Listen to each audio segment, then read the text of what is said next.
and welcome to Johnny's Guitar Nook. Today we're going to be talking about some things that will help you choose your first instrument. So when you're choosing a guitar, the first place to start is to think about what kind of music you really want to play. I remember when I was first learning, and for some reason, a couple music teachers and my parents wanted to push acoustic guitar on me. Well, I always wanted to play electric guitar. So why let myself get persuaded into playing an acoustic? Doesn't make sense. It wasn't what I wanted to do. So I chose electric guitar. Also, the second thing you want to think about is once you know the kind of music you want to play, I think it's very helpful to find out what your favorite artists are using to create their music. You'll find that certain genres tend to use certain brands, styles of guitars. There's no particular brand name that ever comes to mind. It's a very versatile market, and guitars are manufactured in pretty high production. So there's a lot of good companies out there.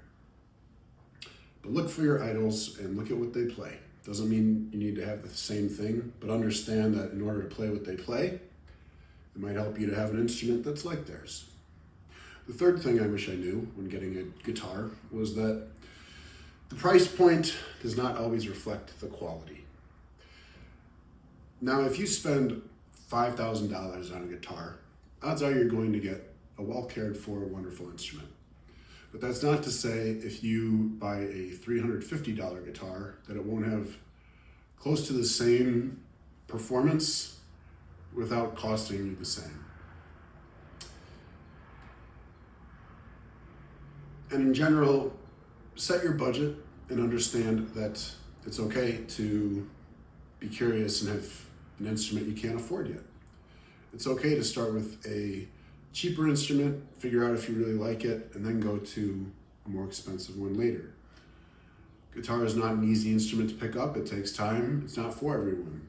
So before you go and spend enough to shrink your nest egg, why not think about what you really want?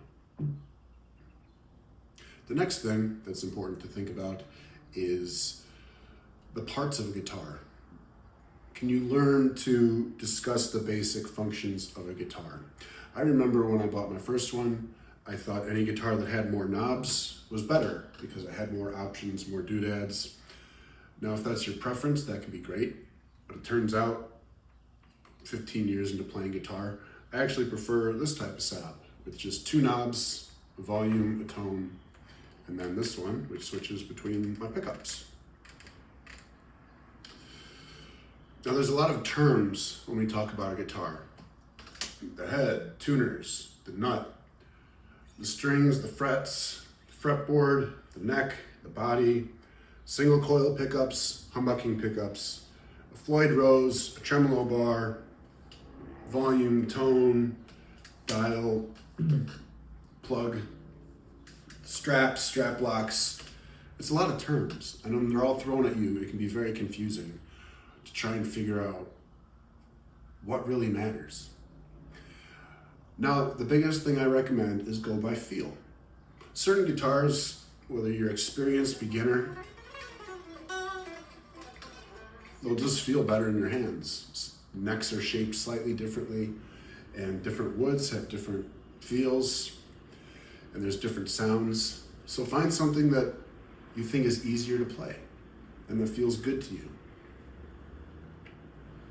And then the final thing I would say when choosing your first instrument is to consider this last and admittedly less important, but it is a key detail in guitars, and that is what kind of bridge do you have?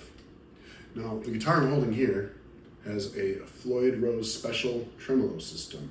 It's a floating bridge, which means anytime I bend a string, it's changing the tension down here, and all these other strings will be slightly out of tune. It's the same if I hit a note and then I can bend it. I can make my notes flat. I can make notes sharp. And the thing about these when you're getting a new guitar for the first time is that it's much more difficult to change strings. because anytime you change the gauge or the thickness of your strings, which you'll find is personal preference, some guitar players like thinner, some like thicker. If you ever go to a thicker, thinner string, you're going to have to change the tension on this little mechanism here. And it takes a bit of skill and a bit of practice. So my honest recommendation is to buy a fixed bridge neck. And to give you a comparison, again, this one has the tremolo, and this guitar has a fixed bridge. As you can see, the bridge here, no tremolo, the strings don't bend that way. I can bend them with my fingers, but each string is independently locked in so that I don't have to deal with the tuning as much. And so here's an example of a great beginner guitar. And I'm not trying to sell anything, and hopefully the brand name isn't in there, or I can block it out. But the point is, this guitar cost about $280. I did get a protection plan on it. But it has a neck I like. It sounds pretty good. It has the types of controls I like. And if I was getting into guitar playing, this would be a great idea to know if it was, a great starting instrument to know if I was really ready and up to the challenge to learn how to play guitar. So those are my recommendations, some things to consider when you get your first instrument. It's a fun journey. And if you're young, maybe you have parents helping you out or something like that, just be honest about what you're looking to get. Everything costs money, pretty much. Guitars cost money, and they need maintenance, they need new strings, there's equipment. It's a pursuit, and if it's something you're interested in as a hobby, then I encourage you to go for it. Thank you for tuning in to Johnny's Guitar Nook.